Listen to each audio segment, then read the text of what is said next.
ఈ ఆదివారపు ఆరాధన ప్రార్థనతో ప్రారంభించుకుందాం. మహాపరిశుద్ధుడు అయిన మా దేవుడు తండ్రి, మీకు వేలాది వందనాలు, స్తుతులు, స్తోత్రములు చెల్లించుకుంటున్నాం ప్రభువా. అయ్యా, ఎందరికో లేని ధన్యతను మాకు ఇచ్చి ఉన్నారు. అందుని బట్టి మీకు వేలాది కృతజ్ఞతాస్తుతులు, స్తోత్రములు చెల్లించుకుంటున్నాం ప్రభువా. తండ్రి, రావాల్సిన బిడ్డలను సకాలంలో రావడం సహాయం చేయండి. పాటల ద్వారా, ఆరాధన ద్వారా ప్రభా, వాక్య ధ్యానం ద్వారా, ప్రార్థన విజ్ఞాపనల ద్వారా మీ నామాన్ని మహింపరిచే భాగ్యాన్ని మాకు దయచేయమని, సమస్త విషయాల్లో మీరే కృప చూపించి నడిపించమని యేసు నామములో ప్రార్థిస్తున్నాము తండ్రి. ఆమేన్, ఆమేన్, ఆమేన్.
నిన్ను చూడాలని ఆశ యేసయ్యా, నిన్ను చేరాలని ఆశ యేసయ్యా, నిన్ను చూడాలని ఆశ యేసయ్యా, నిన్ను చేరాలని ఆశ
తెలియజేస్తున్నాను. ఇప్పుడు మన మధ్యలో ఉన్న హరీష్ ఆంటోనీ అని వచ్చి ఒక పాట పాడి దేవుని నామాన్ని మహిమపరచవలసిందిగా కోరుకుంటున్నాను.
కంటే ఒక పాపి మాకు ముఖ్యం.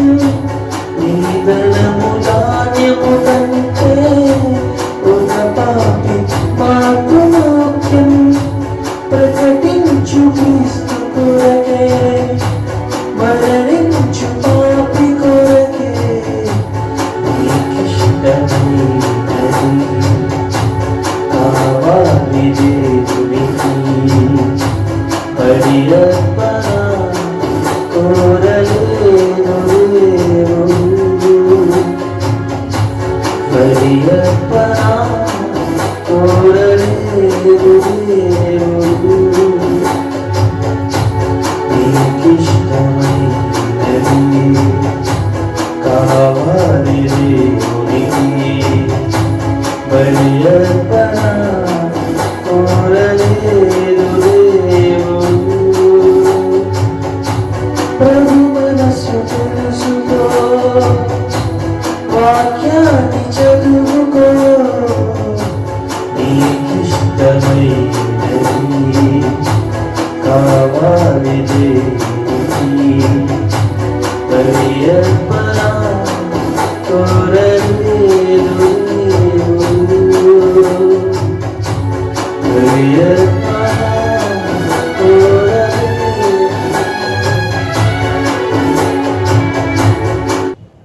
హల్లెలూయా. అందరూ లేచినట్లయితే కొన్ని నిమిషాలు ఆ దేవుని ఆరాధించుకున్నాం. పరిశుద్ధుడైన తండ్రి, జీవము గల దేవ, సర్వశక్తివంతుడ, సర్వోన్నతుడ నాయన, నీకే వందనాలు, కృతజ్ఞతాస్తుతులు తండ్రి నాయన. అయ్యా నాయన తండ్రి, అయ్యా మా మొర ఆలకించే దేవా వందనాలు, కృతజ్ఞతాస్తుతులు తండ్రి నాయన. మా ఆరాధనను స్వీకరించే దేవానికి వందనాలు, కృతజ్ఞతాస్తుతులు తండ్రి నాయన.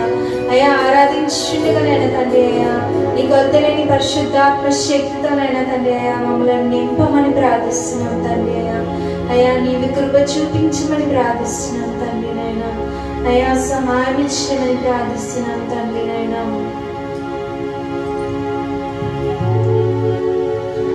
రాజాని భవనములో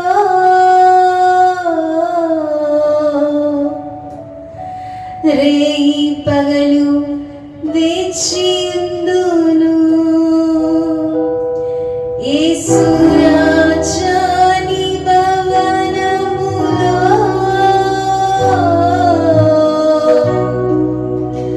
రేయి పగలు వేచియుందును.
తండ్రినైనా, జీవము గల దేవ, సర్వశక్తివంతుడా, సర్వోన్నతుడా, సర్వంత్ర్యామి, సర్వకృపానిధి అయిన దేవానైనా వందనాలు, కృతజ్ఞతాస్తుతులు తండ్రినైనా. అయ్యా, ఏమిచ్చి నీ రుణం తీర్చుకోగలము తండ్రి. అయ్యా, ఈ స్తుతి ఆరాధన, ఈ స్తుతి మహిమ, ఈ స్తుతి ఘనత, ఈ స్తుతి ప్రభావము యేసునామములోని బంగారు పాదాలకి సమర్పిస్తున్నాము తండ్రి. ఆమేన్, ఆమేన్, ఆమేన్. ప్రభు పేరిట కూడా వచ్చిన మీ అందరికీ వందనాలు తెలియజేస్తున్నాను. ప్రార్థనతో ఉపదేశాన్ని ప్రారంభించుకున్నాను. పరిశుద్ధుడైన తండ్రి, జీవము గల దేవ, సర్వశక్తివంతుడైన తండ్రినైన వందనాలు, కృతజ్ఞతాస్తుతులు తండ్రినైనా. యేసునామములో నన్ను పరిశుద్ధపరచుతండి, పవిత్రపరచుతండి. అయ్యా, ఈ లోక పాపం నుండి, సాతాను నుండి వేరుపరిచి, నీ దైకపరిచి, నీ పరిశుద్ధాత్మ శక్తితో నింపినైనా, నీ కొత్తలేని పరిశుద్ధాత్మ శక్తితో నింపి ఏడంతరాత్మతో అభిషేకించినైనా. అయ్యా, వాక్యం ద్వారా నాతో మా అందరితో నువ్వే మాట్లాడమని, అయ్యా నీవే కృప చూపించినైనా నడిపించి సహాయం చేయమని యేసునామములో ఇచ్చిన ప్రేమ బంగారు పాదాలకి నీ కృప ద్వారా సమర్పిస్తూ అడిగి వేడుకొని పొందినాము తండ్రి. ఆమేన్. ప్రియ సహోదరి సోదరా, పరిశుద్ధ గ్రంథంలో చూసినట్లయితే దానియేలు గ్రంథము 6వ అధ్యాయము 16వ వచనం నుండి 24వ వచనం వరకు మనం ధ్యానించుకున్నట్లయితే, అంతటా రాజు ఆజ్ఞ ఇయ్యగా బంట్రోతులు దానియేలును పట్టుకొని పోయి సింహముల గుహలో పడద్రోయగా రాజు, నీవు అనుదినము తప్పగా సేవించుచున్న నీ దేవుడే నిన్ను రక్షించునని దానియేలుతో చెప్పెను. వారు ఒక రాయి తీసుకొని వచ్చి ఆ గుహ ద్వారమున వేసి దాన్ని మూసిరి. మరియు దానియేలును గూర్చి రాజు యొక్క తీర్మానము మారునేమో అని రాజు ముద్రను, అతని అధికారుల ముద్రను వేసి దాన్ని ముద్రించిరి. అంతటా రాజు తన నగరునకు వెళ్ళి ఆ రాత్రి అంతా ఉపవాసం ఉండి నాట్య వాయిద్యములను జరగనీయలేదు. అతనికి నిద్ర పట్టకపోయెను. తెల్లవారుజామున రాజు వేగిరమే లేచి సింహముల గుహ దగ్గరకు త్వరపడిపోయెను. అతడు గుహ దగ్గరగా రాగానే దుఃఖస్వరముతో దానియేలును పిలిచి, జీవము గల దేవుని సేవకుడవైన దానియేలు, నిత్యము నీవు సేవించుచున్న నీ దేవుడు నిన్ను రక్షింపగలిగెనా అని అతనిని అడిగెను. అందుకు దానియేలు, రాజు చిరకాలము జీవించునుగాక, నేను నా దేవుని దృష్టికి నిర్దోషినిగా కనబడితిని గనుక ఆయన తన దూత నంపించి సింహముల నాకు ఏ హానియు చేయకుండా వాటి నోళ్ళు మూయించెను. రాజా, నీ దృష్టికి నేను నేరము చేసిన వాడను కాను గదా అనెను. రాజు ఇందును గూర్చి అతి సంతోషభరితుడై దానియేలును గుహలో నుండి పైకి తీయుడని ఆజ్ఞ ఇయ్యగా బంట్రోతులు దానియేలును బయటకు తీసిరి. అతడు తన దేవుని యందు భక్తి గలవాడైనందున అతనికి ఏ హానియు కలగలేదు. రాజు ఆజ్ఞ ఇయ్యగా దానియేలు మీద నింద మోపిన ఆ మనుష్యులను వారు తోడుకొని వచ్చి సింహముల గుహలో పడద్రోసిరి. వారిని, వారి కుమారులను, వారి భార్యలను పడద్రోసిరి. వారు అలాగ గుహ అడుగునకు రాకమునుపే సింహములు పాలైరి. సింహములు వారి ఎముకలను సహితము పగల కొరికి పొడి చేసెను. హల్లెలూయా. దానియేలును సింహాల బోన్లో వేశారండి. ఎందుకు వేశారు అంటే, రోజుకి ముమ్మారు దేవునికి మొరపెడుతున్నందుకు దానియేలు అన్యాయంగా ఏం చేశారంటే అక్కడున్న ప్రజలు సింహాల బోన్లో వేశారు. దానియేలు ఏమి దొంగతనాలు చేయలేదు, వ్యభిచారం చేయలేదు, అన్యాయం చేయలేదు, అవినీతి పనులు చేయలేదు. జీవము గల సర్వశక్తివంతుడైన నిజమైన దేవునికి దానియేలు ముమ్మారు ప్రార్థించినందుకు తీసుకెళ్ళి ఏం చేశారండి, సింహాల బోనులో వేశారు. సింహాల బోనులో దానియేలుని వేసినా కూడా ఏమైందండి? సింహాలు దానియేలుని ముట్టుకోలేదు. ప్రియ సహోదరి సోదరా, దానియేలు ముమ్మారు చేసిన ప్రార్థనలు వ్యర్థముగా పోలేదు. దేవుడు వాక్యం ద్వారా మనతో మాట్లాడుతున్నాడు. మన చేస్తున్న ప్రార్థనలు వ్యర్థముగా ఎప్పుడు పోవని దేవుడు వాక్యం ద్వారా మనతో మాట్లాడుతున్నాడు. దానియేలు ముమ్మారు ప్రార్థన చేశాడు కాబట్టే సింహాల బోనులో కూడా క్షేమంగా ఉండగలిగాడు.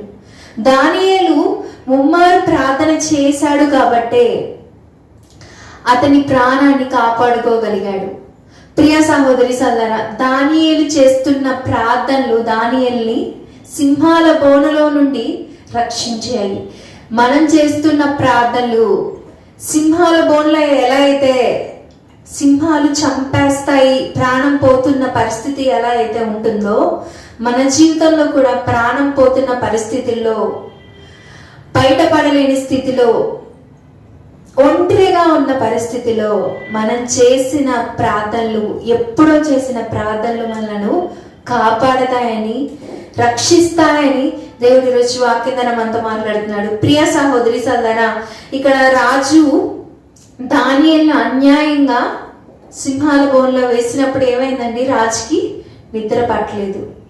ప్రియ సహోదరి సోదరా, ఎవరైనా నీతిగా, పరిశుద్ధంగా, యథార్థంగా, దేవుడి చిత్తానుసారంగా జీవించే వాళ్ళు ఉన్నట్లయితే వారికి లోకంలో ఉండేవారు, అంటే లోక ఆచారాన్ని అనుసరిస్తూ లోకానుసారమైన జీవించేవారు ఏవైనా వారికి హాని చేయాలనుకుంటే వాళ్ళు ఏమనుకుంటారండి? భయపడతారు.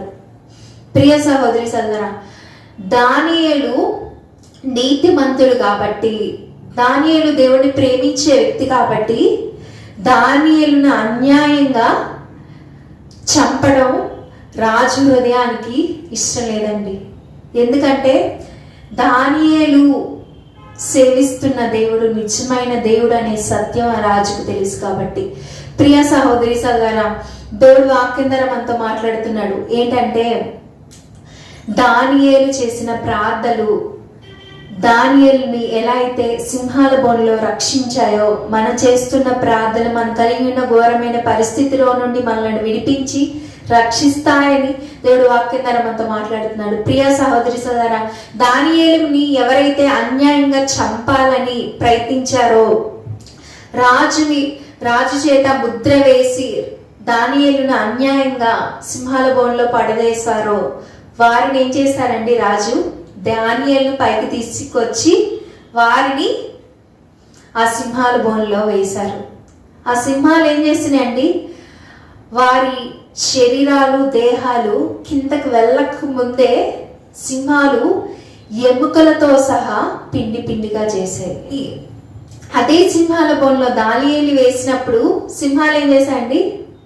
సైలెంట్గా దానియేలు ముందు సాష్టాంగపడ్డాయి. కానీ అన్యాయంగా, అక్రమంగా, అవినీతిగా జీవించి దానియేలును చంపాలని ప్రయత్నించే వారిని అందులో వేసినప్పుడు ఏమయ్యాయండి? వారు పడచుండగానే సింహాల బోన్లో వారి ప్రాణాలను సింహాలు ఏం చేశాయండి? తీసివేశాయి. ఎముకలతో సైతం ముక్కలు ముక్కలుగా చేసి ఘోరమైన మరణాన్ని ఆ మనుషులు పొందుకునేలాగా చేశాయి. ప్రియ సహోదరి సోదరా, అనేక మందిని మనల్ని చిన్న చూపు చూస్తూ ఉంటారు. మీరు భక్తులా? మీరు చేస్తేనే జరుగుతాయా? మీదే విశ్వాసమా? మీదే ఆత్మీయత? మీరే నిజదేవుని సేవించేవారా అని చిన్న చూపు చూస్తూ ఉంటారు. మనలను పడద్రోయాలనుకుంటారు. ఈ వ్యక్తులు ఎలా అయితే దానియేలుని సింహాల గుహలో పడద్రోసారో, మనలో కూడా అనేక మనుషులు మనం ఓడిపోవాలని, మన కుటుంబ నాశనం అవ్వాలని ఏడిచేవారుగా, తలిచేవారుగా, మనం ఎదగకుండా ఉండాలని అనుకునేవారుగా ఉంటారు. కానీ దేవుడు వాక్యం ద్వారా మనతో మాట్లాడుతున్నాడు. వారు ఏ కీడైతే మనకు జరగాలనుకుంటారో ఆ కీడును వారి మీదకి దేవుడు రప్పిస్తాడు.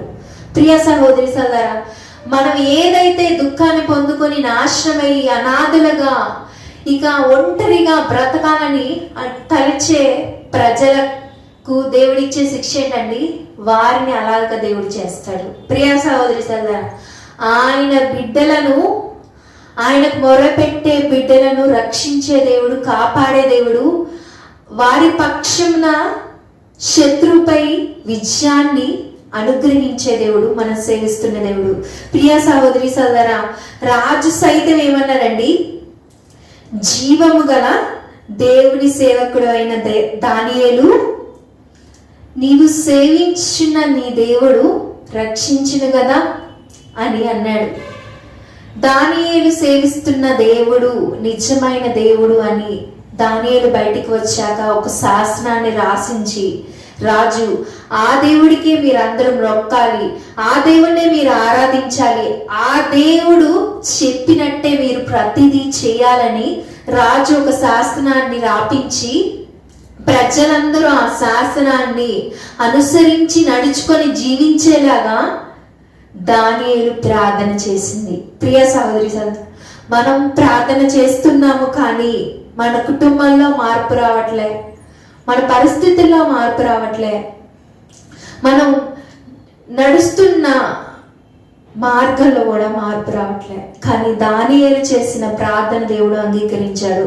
ఎందుకంటే ఇక్కడ చూసినట్లయితే దానియేలు గొప్పగా చెప్పాడండి, నేను నా దేవుని దృష్టికి నిర్దోషినిగా కనబడితిని గనుక ఆయన తన దూత నంపించి సింహములు నాకు హాని చేయకుండా వాటి నోళ్లను మూయించెను. దేవుని దృష్టికి నిర్దోషంగా ఉన్నాడు కాబట్టి దానియేలు ప్రార్థన దేవుడు ఆలకించి సింహాల బోన్లో నుండి దానియేలును రక్షించాడు. మనము కూడా దేవుని దృష్టిలో నిర్దోషంగా ఉన్నప్పుడు సింహాల గుహ లాంటి పరిస్థితులు మన చుట్టూ ఉన్నప్పటికీ, ప్రాణం తీసే పరిస్థితులు, మనము కూడా కాపాడబడతాము, రక్షింపబడతామని దేవుడి వాక్యాన్ని మనతో మాట్లాడుతున్నాడు. ప్రియ సహోదరి సోదరా, సింహాల బోనులో నుండి దానియేలును కాపాడి రక్షించిన దేవుడు మన పరిస్థితుల్లో నుండి, మనం కలిగిన ఘోరమైన ప్రాణం పోతున్న పరిస్థితిలో నుండి, అవమాన పరిస్థితిలో నుండి, శత్రువు తరుముతున్న పరిస్థితిలో నుండి, అనారోగ్య పరిస్థితిలో నుండి మనలను కూడా మన చేస్తున్న ప్రార్థనలు బట్టి కాపాడి రక్షించి మన పక్షమున ఉండే దేవుడుగా ఉంటారని దేవుడు వాక్యం ద్వారా మనతో మాట్లాడుతున్నాడు. ఇట్టి ధన్యత, ఇట్టి కృప దేవుడు మనందరికీ అనుగ్రహించి నడిపించును గాక. ఆమేన్. ప్రార్థనతో ఈ ఉపదేశాన్ని ముగించుకుందాం. పరిశుద్ధమైన తండ్రి, జీవము గల దేవ, సర్వశక్తివంతుడా, సర్వోన్నతుడా, సర్వాంతర్యామి నాయన, నీకే వందనాలు, కృతజ్ఞత స్తుతులు తండ్రి నాయన.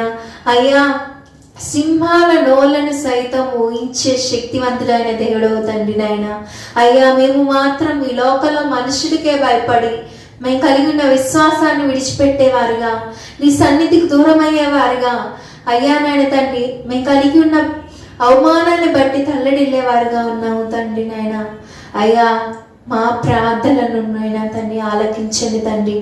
అయ్యా, నిర్దోషముగా బ్రతుకుతున్న ప్రతి ఒక్కరి అయ్యా బిడ్డలను జ్ఞాపకం చేసుకోండి, వారి ప్రార్థనలు ఆలకించండి తండ్రి. వారు కలిగి ఉన్ననైనా తండ్రి ఘోరమైన పరిస్థితిలో నుండి నైనా దానియేలును సింహాల బోనులో ఎలా అయితే నైనా అయ్యా రక్షించావో, వారి కలిగి ఉన్న ఘోరమైన పరిస్థితిలో నుండి వారిని రక్షించి విడిపించి నైనా నీ నామానికి సమస్త మహిమ ఘనత ప్రభావాలు తెచ్చుకోమని ప్రార్థిస్తున్నాను తండ్రి.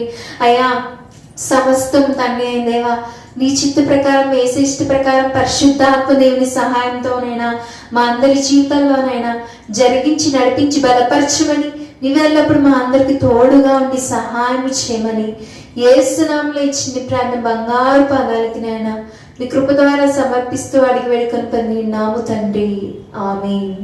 చివరి ప్రార్థన ఆశీర్వాదం మన మధ్యలో ఉన్న శివమ్మ గారు ఇస్తారు. మహాపరిశుద్ధుడు అయిన మా దేవుడు తండ్రి, మీకే వందనాలు, స్తోత్రాలు ప్రభా. ఆదరించి అంతం వరకు ప్రభా మీ నామానికి మహిమకరంగా మా అందరికీ ఆశీర్వాదకరంగా ఈ కూడిక జరిగించినందుకే మీకే స్తుతులు స్తోత్రాలు చెల్లించుకుంటున్నాం ప్రభా. తండ్రి, వచ్చే బిడ్డలందరినీ దీవించండి, ఆశీర్వదించండి ప్రభా. అలాగే నన్ను, నా కుటుంబాన్ని, నా బిడ్డలను కూడా జ్ఞాపకం చేసుకోనండి, సహాయం చేయండి. వారిని మీ బలిష్టమైన హస్తముల్లో భద్రపరచుకోండి ప్రభువా.